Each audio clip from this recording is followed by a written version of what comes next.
Olá, senhoras e senhores, sejam muito bem-vindos ao CIAR 2021. Para quem não me conhece, eu sou o Tenente Freire e como essa aqui é a nossa primeira instrução, eu vou fazer uma breve introdução aqui para os senhores conhecerem um pouco mais sobre mim, beleza? Eu sou graduado em Engenharia Civil, bacharel em Engenharia Civil pela Universidade Federal de Goiás e eu trabalho nesse departamento técnico do Corpo de Bombeiros desde quando eu já formei no CFO, tá bom? Então, toda a minha fase de aspirante, minha fase como tenente, até então, foi no departamento técnico, perfeito? Então, eu vou trazer aqui para os senhores minha bagagem, tanto trabalhando nessa área, quanto também a minha bagagem de engenharia civil. Vou fazer uma mescla dessas minhas duas bagagens para poder instruir aí os senhores com relação às normas técnicas que me foram competidas, perfeito? Talvez os senhores vão reparar que a forma como eu vou abordar as normas possa ser um pouco diferente do que outros instrutores aí vão ministrar aos senhores, tá? Por quê? Porque a minha visão perante o nosso departamento aí é que nós somos responsáveis por fiscalizar as edificações na parte de segurança em âmbito global, tá? Então, aqueles detalhes que são mais nítidos, que realmente comprometem a segurança da edificação. E esses detalhes mínimos, né, que detalhes construtivos, que às vezes são até mesmo embutidos, né, mas que comprometem a segurança da edificação, eles são de responsabilidade inteira de um responsável técnico, tá? Então, esses que nós podemos visualizar, eles são responsabilidade compartilhada, aquilo que a gente consegue observar numa edificação, numa vistoria, e os demais itens são de responsabilidade exclusiva do responsável técnico. Bom, essa é a interpretação, até porque uma RT, uma RRT ou uma TRT, ela é um atestado de que aquela pessoa ela é responsável por aquele sistema, por aquela medida que ela implementou na edificação, tá bom? Então a nossa função é só assegurar se realmente isso foi executado, tá? Mas como nós vamos vistoriar uma edificação, nós temos a visão que nós chamamos de homem médio, né? Ou seja, eu não consigo chegar lá com instrumentos de medição, eu não consigo chegar numa edificação com um acervo muito profundo para eu conseguir olhar todos os detalhes construtivos, executivos de um determinado sistema, perfeito? É humanamente impossível nós verificarmos numa inspeção de forma rápida assim, talvez um dia, mesmo que seja um dia inteiro de inspeção, nós não conseguimos ver todos os detalhes que são previstos nas normas, tá? Então não é responsabilidade nossa, sim, seria até crueldade a gente ter essa responsabilidade toda, tá, em cima de nós. Nós temos que verificar se os sistemas estão em funcionamento, se realmente a segurança da edificação, a segurança de um usuário ali naquela edificação, ela vai estar assegurada, perfeito? Então os senhores vão ver que eu não vou ficar pegando picuinha, tá? Nós vamos passar bem rápido em muitos itens, e eu vou trazer, na verdade, para os senhores aqui mais o que é realmente, assim, que faz uma grande diferença numa edificação, numa inspeção, tá bom? Então vamos lá. Vou diminuir aqui o tamanho da imagem aqui da câmera, para não atrapalhar os senhores aí durante a nossa instrução. Então vamos lá. Quando que se aplica a norma técnica 12, né, senhores? Que é a de eventos públicos e centros esportivos e de exibição. Então, nas edificações F3 e nas edificações F7. Então, estádio, ginásio, rodeio, show, arquibancadas para shows, qualquer tipo de evento, circo, perfeito? E também para lotações abaixo de 2.500 pessoas pode ser aplicada a NT11. Então, se o meu evento lá vai ter menos de 2.500 pessoas, eu posso aplicar NT11, perfeito? A norma NT12 prevê isso aí para nós. Esses são os conceitos que são apresentados lá na NT12. Eu não vou ficar conceitualizando com os senhores aqui, até porque, nesse caso, os conceitos que os senhores vão ver comigo aqui durante a nossa instrução, eles já vão ser absorvidos de forma natural, tá? Então, eu não vou ficar gastando tempo aqui com isso e nem desgastando os senhores também aí na instrução com relação a esses conceitos. Então, senhores, nós temos essa figura lá na norma e de forma bem geral aqui, como é que é feito uma arquibancada, como é que é feito num show, às vezes, ou num estádio, essa formatação padrão aqui que nós costumamos ver, tá? Nós temos aqui um acesso, certo? Um acesso lateral, que é o que? É o que dá acesso aos acessos radiais, e o acesso radial é aquele que dá acesso às poltronas que estão nos setores, certo? Nós temos aqui os setores desta maneira. Os outros itens aqui nós vamos trazer durante a instrução, tá? Então, senhores, esses setores eles devem ser dotados de no mínimo 2 saídas em lados distintos. Percebam, então, que a norma fala que é distinto, não necessariamente oposto. Então, não precisa ser oposto, senhores. Dotação máxima recomendada para o setor, 10 mil pessoas. Pode ser mais de 10? Pode. A norma só recomenda que seja abaixo de 10 mil. Rotas distintas dos atletas e do público. Então, não pode ter rota, em momento algum, interligação dessas rotas, tanto dos atletas quanto do público, em algum ponto ali para poder sair da edificação, perfeito? São rotas distintas. Os assentos, as fileiras dos setores identificados e numerados. E os setores das arquibancadas para público em pé devem possuir barreira anti-esmagamento. Então, só vai ter barreira anti-esmagamento se for público em pé. E devem possuir, obrigatoriamente, independentemente de qual motivo, de qual situação que está lá na edificação. Quando os eventos são realizados em pistas, campos, praças ou similares, e se tiver mais de 10 mil pessoas, tem que ter esses corredores de acesso igual está aqui nas figuras, perfeito? Então as figuras aqui são bem ilustrativas, não vou demorar muito aqui. Essa largura mínima ela deve ser de 2,5 metros. Então vai estar isso aqui previsto no projeto, com certeza. Beleza? Não precisa preocupar muito, é só chegar lá e ver se isso aqui está executado conforme o projeto aprovado. Senhores, com relação à distância máxima a ser percorrida, que isso naturalmente implica na largura mínima dos corredores ali, quer dizer, das arquibancadas em si, né? Dos setores, perdão.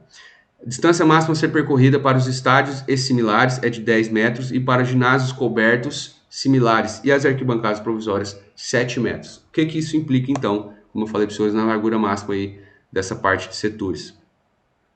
Se eu sou um usuário que estou sentado aqui no centro, eu posso só percorrer no máximo 10 metros, certo? Então, 10 metros para cá, 10 metros para cá, é por isso que a largura máxima é de 20 metros, perfeito?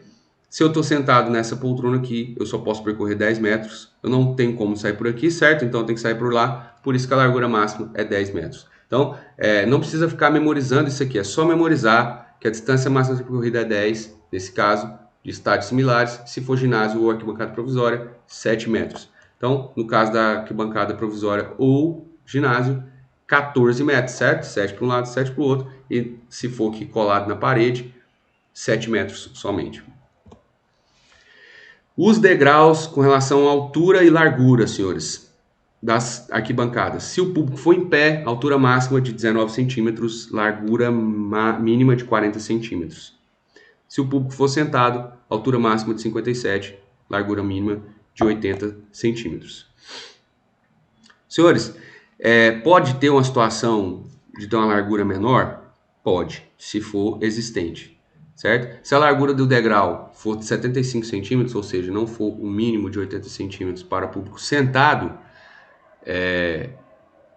o comprimento máximo do patamar ele tem que ser reduzido em 25%, quando os assentos forem rebatíveis, e 50% quando os assentos forem não rebatíveis ou sem assentos. Ou seja, vamos supor que eu tenho lá a largura máxima de 20 metros, né? Só que ao invés da largura do degrau ser de 80 centímetros, como foi previsto lá, ela for de 75 centímetros. O que eu vou ter que fazer? Se o assento for rebatível, que é aquele que a parte onde eu sento, né? A parte do assento ela rebate, ela recolhe na hora que eu levanto, então vai ter que reduzir 25%, ou seja, vai cair para 15 metros. Se não for rebatível ou se for sem assento, ou seja, o que é o assento? Aquele que o público senta no próprio patamar, certo? Vai ter que passar para 10 metros. Se as arquibancadas forem provisórias, isso aí não quer dizer se é existente ou não para qualquer situação, a largura do patamar pode ser considerada como 70 centímetros, se não tiver assentos, e 75 centímetros se tiver assentos, desde que reduza 25% o comprimento máximo do patamar, ou seja, se for estádio, é 20 metros, se for ginásio, 14 metros, aí você vai diminuir, né, 25%, e se for ali em cima, como eu dei o exemplo, se for de 14 metros, vai reduzir 50%, perfeito? Senhores, com relação à altura dos degraus, quando o patamar ele é utilizado como degrau de escada, a altura máxima dele deve ser de 15 a 19 centímetros, tá? Aí, senhores, entra um detalhe que eu queria, né, falar para os senhores aí. Se nas escadas é previsto corrimão, como que eu, quando ver um patamar que é utilizado como degrau de escada, como que eu não vou cobrar corrimão, por exemplo, num acesso, né? Sendo que a norma fala que tem que ter os acessos radiais. Então, independentemente da situação, tem que ser previsto acessos radiais. Essa é a interpretação que nós temos aqui no Departamento de Inspeções, tem que ter esses acessos radiais, perfeito? E tem que ser previsto o corrimão. Falo isso para os senhores porque a norma, a NT12, ela não deixa muito claro isso aí, eu vou mostrar para os senhores no outro item, vou puxar novamente aqui essa conversa que eu tive aqui com os senhores, para os senhores entenderem que a norma talvez deixe uma brecha, né? Inclusive atrapalha a interpretação de alguns que vão analisar projetos e até fazer inspeções nesse tipo de edificação, perfeito?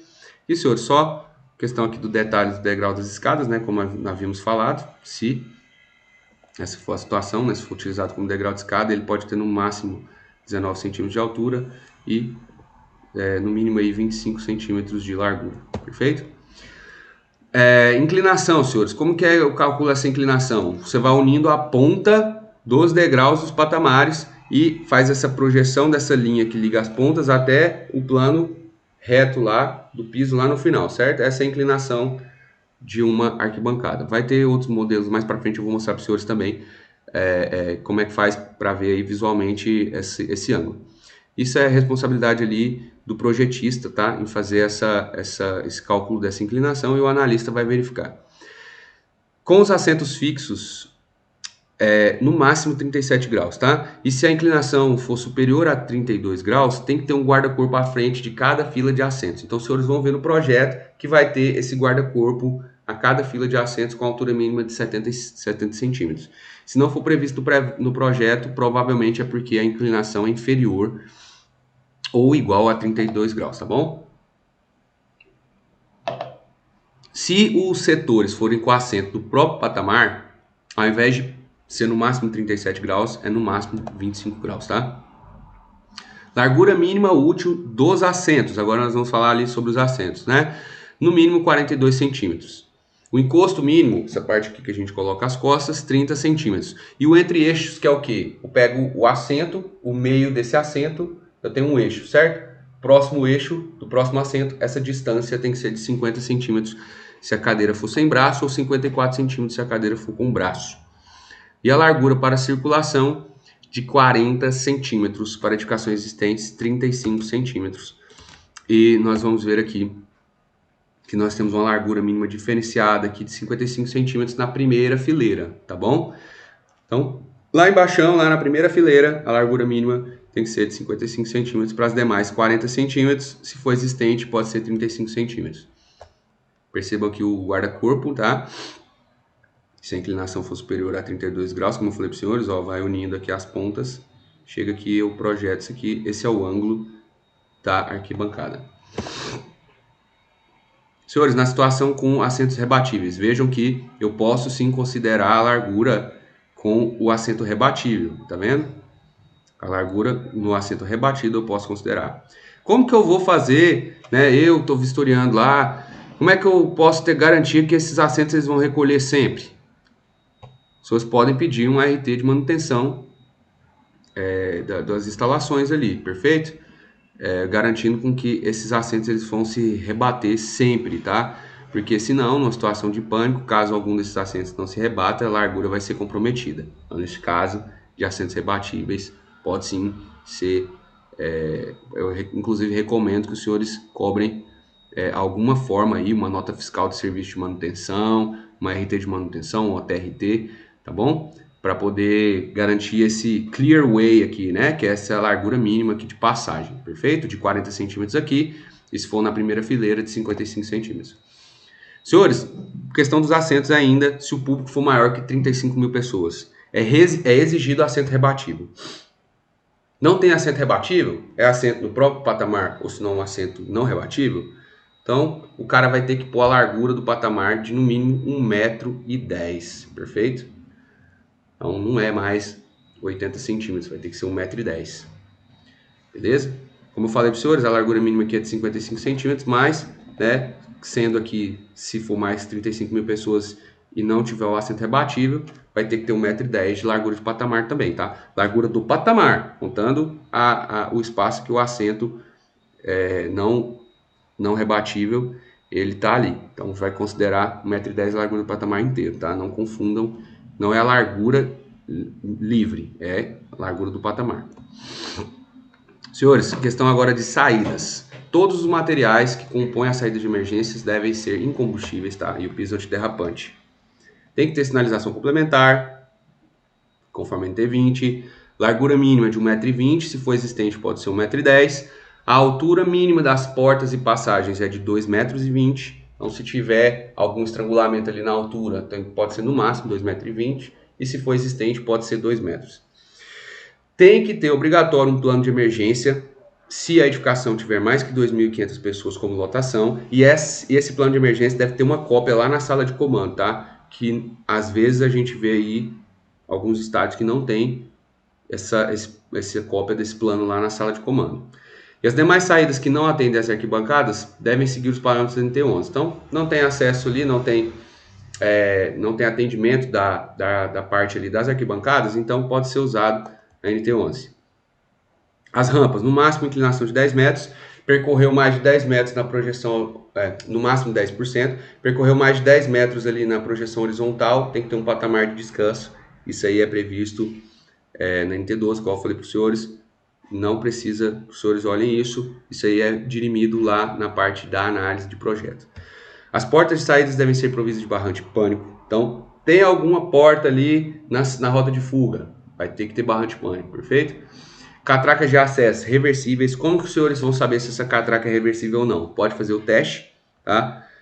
Ah, não se sentiu seguro ainda, satisfeito? Pode cobrar o manual de instalação do produto ou o manual da própria aquisição do produto, né? Da catraca em si, tá bom? E se a pessoa não tiver, cobra ali uma documentação, uma RT, uma RRT, uma TRT, provando que essas catracas são reversíveis, perfeito? As circulações devem ser iluminadas e sinalizadas com indicação clara do sentido da saída. Então, senhores, espera aí, rapidinho, deixa eu só voltar aqui nessa parte aqui de catraca de acesso. A nossa nova NT01, ela está com rol taxativo, tá?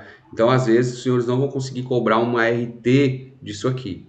Às vezes, os senhores podem cobrar que seja inserido o manual de instalação lá, mostrando que a catraca é reversível e mostrando o funcionamento dessa catraca.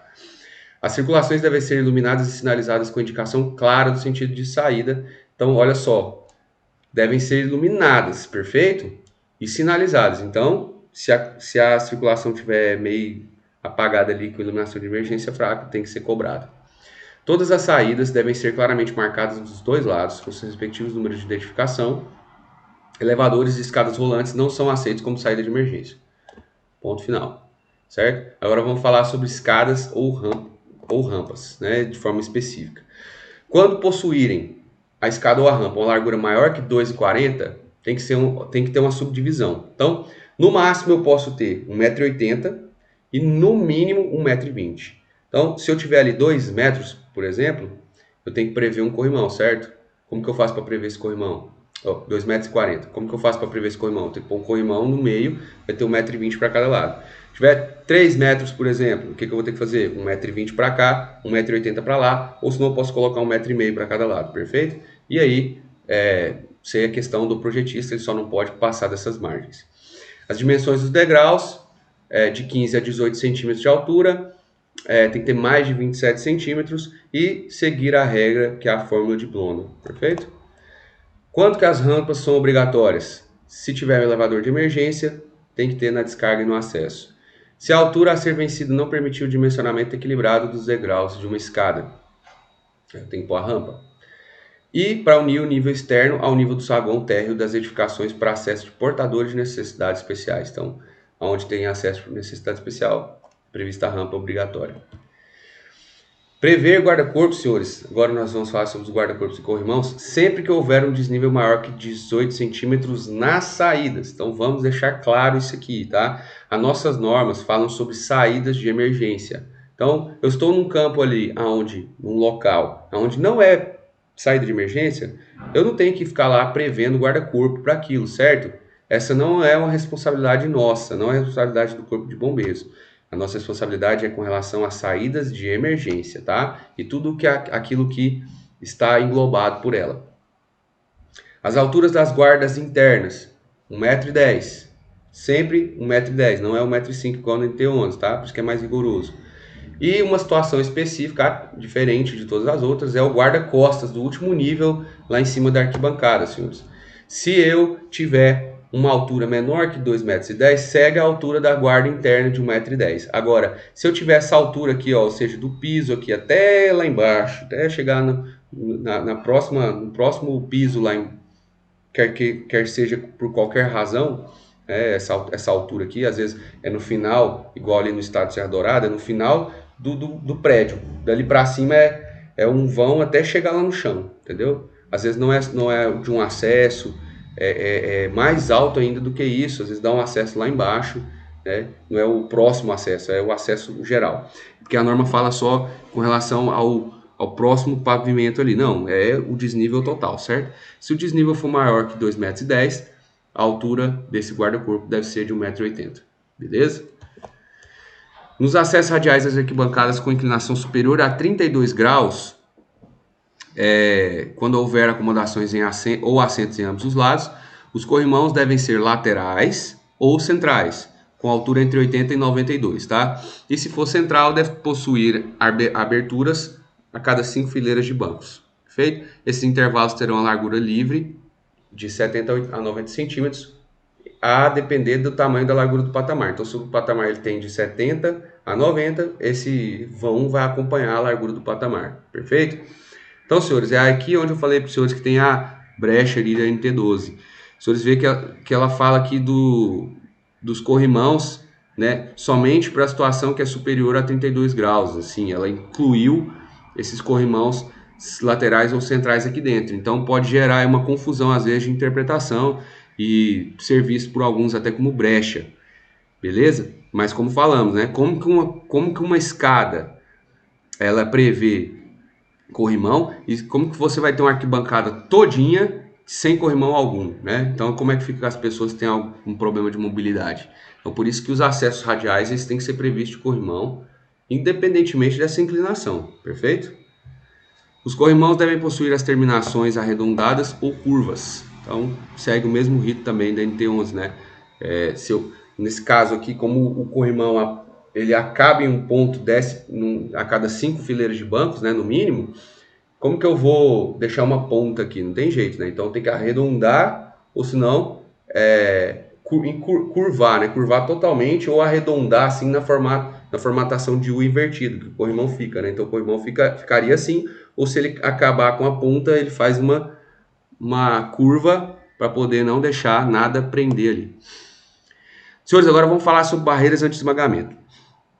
Queria só fazer uma breve pausa com os senhores aqui, tá? Até deixar os senhores aí beber uma água, alguma coisa do tipo, para a gente continuar, porque realmente essa norma ela é muito extensa, né? E por mais que eu tente reduzir aqui, são muitos itens, perfeito? Vou pegar uma água ali.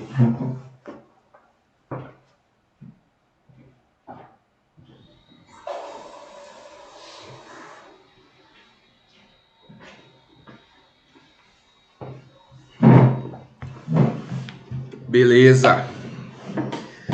Voltando aí, já deu um tempinho, né, pra gente dar uma assimilada no que a gente já falou até agora. Vamos falar agora então de barreiras anti-esmagamento. São previstas, como falei, sempre nas arquibancadas para público em pé, tá? A altura mínima dessa barreira, 1,10 m.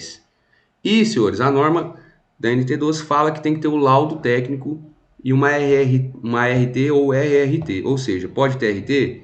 Não pode. A norma já deixou claro que não pode. E tem que ter esse laudo, ou seja, então o cara vai emitir uma RT de laudo e apresentar o laudo, perfeito? Falar que aquela RT de laudo, ela se refere ao laudo técnico E também falando que atende aos parâmetros da NT12 e no laudo técnico vem especificando a capacidade e a resistência da barreira anti-esmagamento e outras características necessárias, beleza? Por que que é pedido esse laudo? Porque a gente vê aqui que as distâncias das barreiras anti-esmagamento, elas variam conforme o ângulo de inclinação aqui da arquibancada. Como falei para os senhores, dá para ver bem claro aqui, ó. Você vai unindo os pontos aqui até chegar no solo e esse ângulo formado por essas duas retas é o ângulo da arquibancada. Os senhores percebem que quanto mais eu aumento o ângulo, mais eu vou diminuindo a distância, tá vendo? Entre as barreiras, perceba. E também, senhores, com relação à carga que essa barreira suporta, quanto mais ela vai ficando menos robusta, né? Ela vai conseguindo sustentar uma carga menor essa distância entre essas barreiras anti-esmagamento. Então, por isso que é cobrado o laudo técnico aqui, tá? Esse laudo técnico ele vai vir especificando essa carga mínima que essa barreira suporta. Percebam que não pode ser menor que 2 metros, pode ser maior que 5, quer dizer, não pode ser menor que 2 kN por metro, mas pode ser maior que 5 kN por metro? Pode, porém a norma prevê aí só de 5, ou seja, se tiver 10, vai ter que seguir essa distância prevista pela essa tabela, perfeito? Senhores, de forma bem breve também, distância máxima a ser percorrida, tá? Isso aí é visto lá na análise do projeto, mas um usuário ele pode, no máximo, percorrer 60 metros, qualquer ponto de edificação, para alcançar um local de segurança ou de relativa segurança. Um local de relativa segurança é um local que eu deixo ali na edificação, que é relativamente seguro, não é 100% às vezes, né, 100% seguro, como sair completamente da edificação, mas é um local que a pessoa ali ela pode ter uma relativa segurança, ali ela pode parar, ela pode descansar e assim continuar seguindo até sair totalmente da edificação, beleza? Essa é a definição de relativa segurança.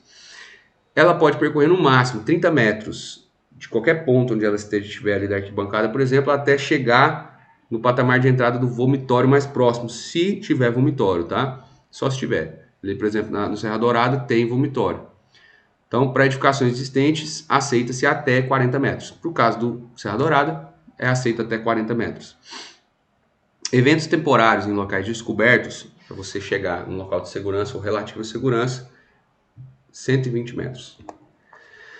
Senhores, falando sobre a sala de comando e controle, ela tem que estar devidamente equipada com todos os recursos de informação e de comunicação disponíveis no local, incluindo o controle de acesso. Tem que estar tudo nessa sala de comando, certo? Inclusive também sistemas de monitoramento, de som, de alarmes existentes e devem estar interligados nesse recinto. Pode não ser que seja ali a central propriamente dita, mas tem que estar interligado naquele local para eu conseguir manusear todos os sistemas e saber como está a situação de todos os sistemas, tá?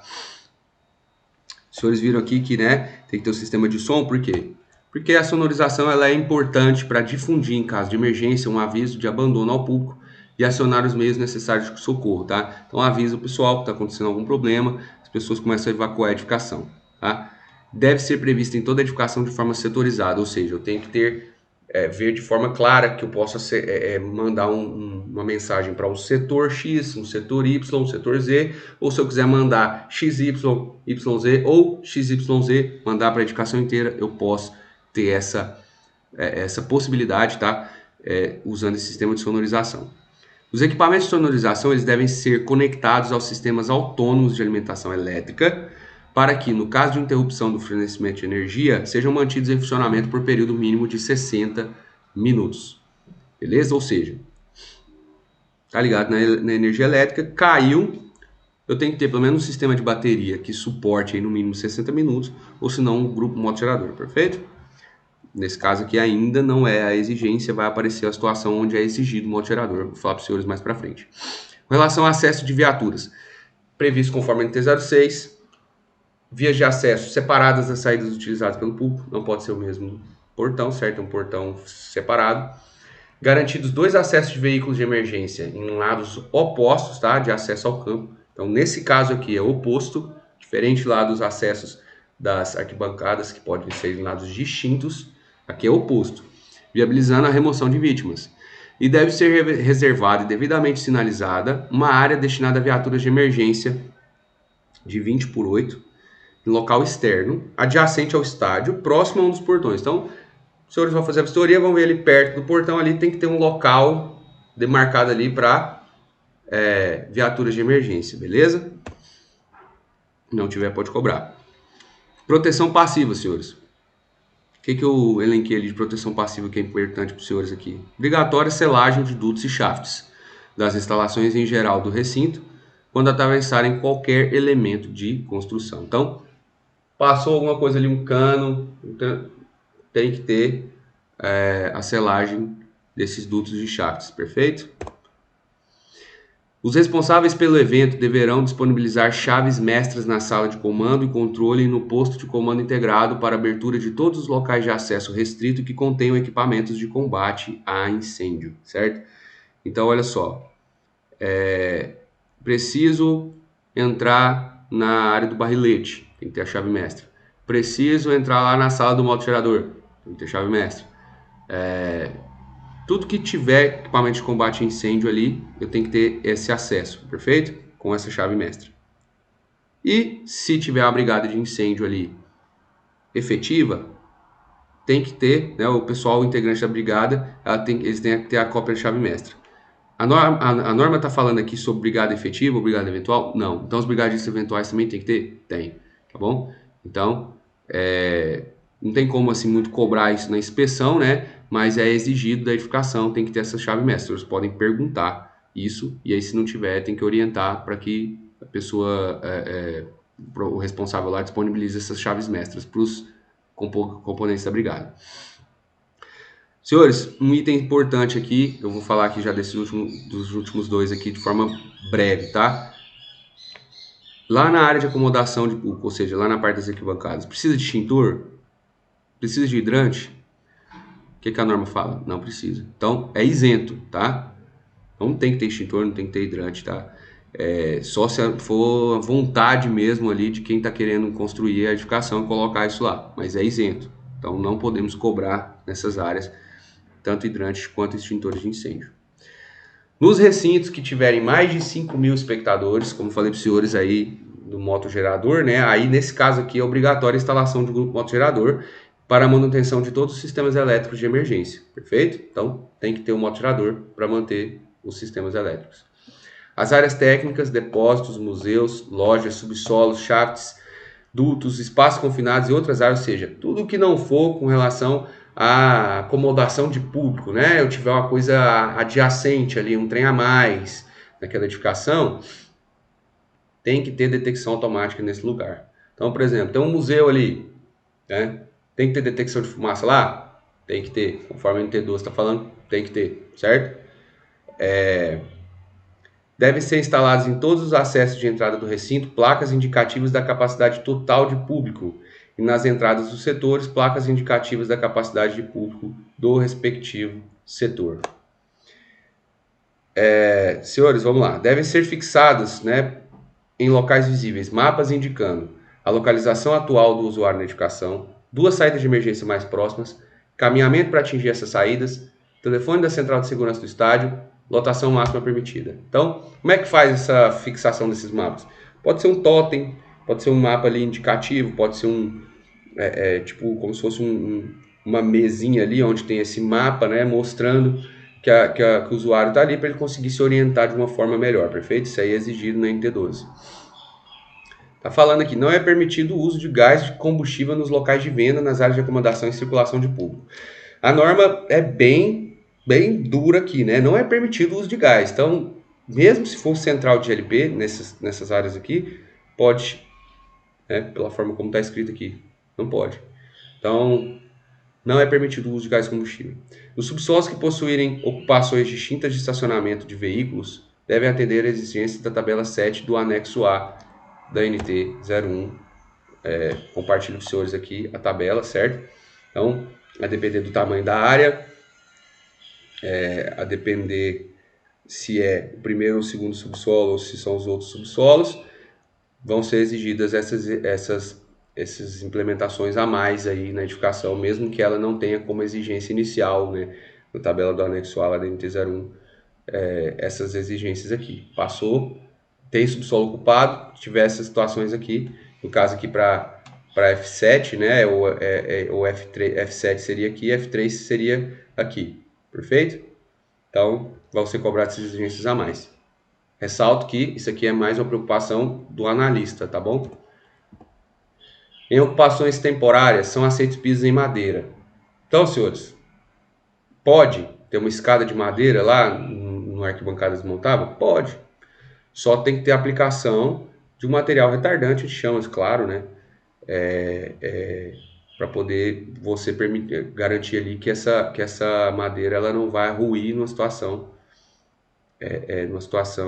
de incêndio, por exemplo. Então, desde que possuam resistência mecânica compatível, características antiderrapantes e sejam afixados de forma a não permitir sua remoção sem auxílio de ferramentas, beleza? Isso é o que a norma exige nessa questão. Senhores, e para finalizar, como eu falei para os senhores, né, a nossa responsabilidade grande aqui é com relação à parte de fiscalização, principalmente a execução das medidas preventivas. Então, como que nós vamos dirimir sobre essas situações que nós não vemos, às vezes, que pode passar batido, entre aspas, né? Mas que às vezes a gente não tem nem forma de acessar, porque nós não temos instrumentação correta, nós não temos tempo suficiente para ficar ali dias e mais dias numa edificação verificando todos os detalhes, né? Cobrar as documentações técnicas. Então, RT, RRT ou TRT dos sistemas preventivos fixos presentes na edificação, tanto os de proteção ativa quanto os de proteção passiva, tá? Que estão lá no item 6.4.5.1.7 da NT01. Beleza? Deixei esse dúvidas aqui porque eu achei que a aula ia ser online, né? Ia ter participação do pessoal, mas ficou gravado, né? A gente foi orientado para fazer gravado, então eu agradeço os senhores aí pela atenção na NT12. Nos encontramos na nossa próxima norma aí, beleza? Guardo os senhores lá.